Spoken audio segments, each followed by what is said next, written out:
9 তারিখ না, যেদিন আরাফা সেদিন আমাদের রোজা হবে। কয় তারিখ সেটা আমাদের দেখার বিষয় নাই। হাজিরা আজকে আরাফার ময়দানে, আজকে আমরা রোজা করবো ইনশাল্লাহ।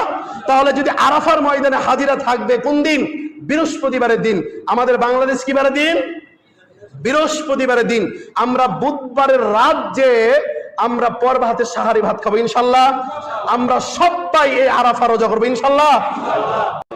আরাফার সিয়াম মানে আপনি আজকে রাখলে হবে, আগামী শুক্রবার মানে কালকের দিন পর শুক্রবার আছে, শুক্রবারই তো আরাফা হবে, এই শুক্রবার রাখবেন, হবে? উদ্দেশ্য হলো আরাফার ময়দানে যখন হাজিরা অবস্থান করছে ঠিক ওই সময় আপনি সিয়াম অবস্থায় আছেন। তারিখের কথা বলা নাই তো। হ্যাঁ, ইয়ৌমে আরাফা বলা হয়েছে, সিয়ামু ইয়ৌমে আরাফা। ক্লিয়ার? তাহলে কবে করবেন সিয়াম বলেন? হাজিরা যেদিন আরাফায় থাকবে।